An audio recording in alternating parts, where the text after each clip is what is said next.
Jin bi felsefeya jin jiyan azadî re bûn yek. Rolyana Ehmed. Wek tê zanîn li tevayî herêm û bajarên Sûriyê gelek ol, netew, çand û zimanên cuda bi hev re dijîn.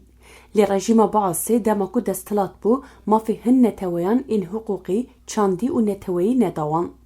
Yek ji wan jî gelê Kurd e ku di wê demê de rastî gelek polîtikayên qirkirin û înkarkirinê hat.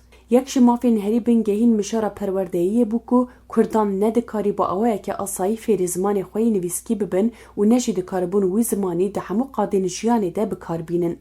Her çiqas desthilateke demkî li şûna rejîma Baasê li Şamê cih girtiye jî lê careke din di destûra xwe ya demkî de jî danpêdan bi zimanê Kurdî nekiriye.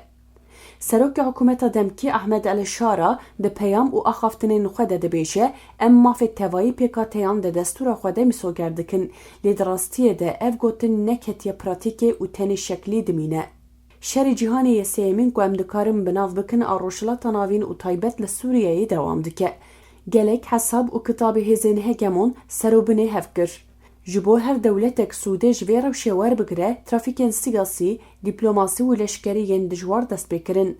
Di 27 mijdera sala 2024 de bi hilweşîna rejîma Baasê re rojhilata navîn û bi taybet Sûriye ket rewş û qonaxeke nû. Ev hilweşîna rejîma Esad ku bi destê Heteşê pê kat, her wiha Heteşê ev yek kir ser xwe û got ku me Sûriye rizgar kir. Lê bi dîtina min tu berxwedan û bedel dayîn ji aliyê Heteşê ve nehat dayîn ku rejîma Esed hilweşîne.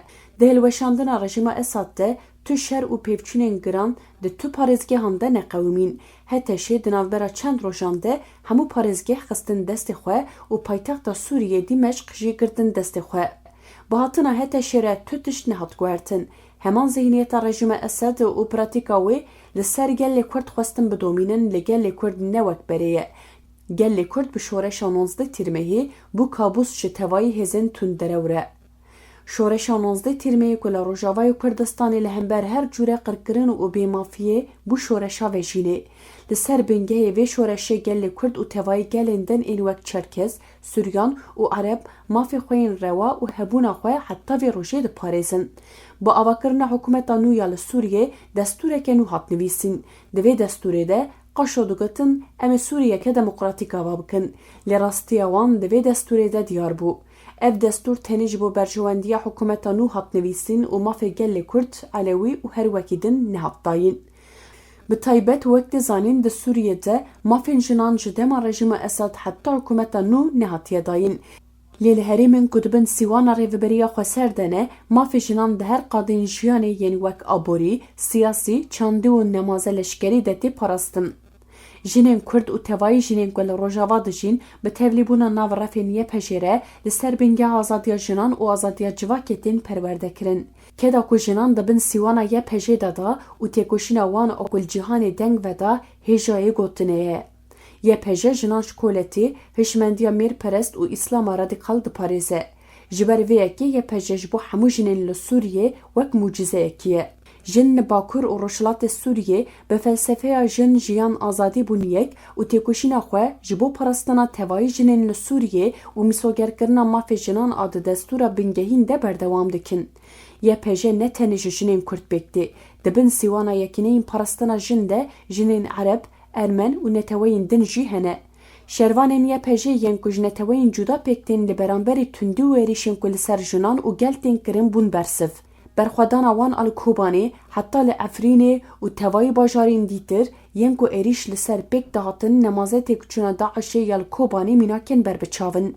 YPG bû bersiva êrîşan û têkoşîna wê ne tenê li Sûriyê li tevayî rojhilata navîn bi nav û deng bû. Di vê pêvajoyê de ger hikûmeta nû di destûra xwe de mafê tevayî gel, netew û bi taybet ya jinan ne de wê Sûriye ber bi krîzeke gelek mezin û şerê navxweyî ve biçe. Ji bo vê ji aliyê rêveberiya xweser a li Bakur û Rojhilatê Sûriyê ve gelek xebat û diyalogên çareseriyê tên meşandin, da ku hikûmeta nû ya li Sûriyê destûra xwe biguherîne û mafê tevayî gelan bide. Ji bo avakirina Sûriyeke pir reng, demokrat, wekev û tevayî PKK'yên li Sûriyeyê bi hev re jiyaneke hevpar jiyan bikin, hewl tê dayîn. Hege li Sûriyeyê mafê jinan û tevayî PKK'yan neyên dayîn wê Sûriye bibe girêka herî mezin di nav rojhilata navîn de. Lewre hikûmeta nû bi du rêyan re rûbirû ye. yan wê destûra xwe biguherîne yan jê wê şereke navxweyî bijî û hilweşê.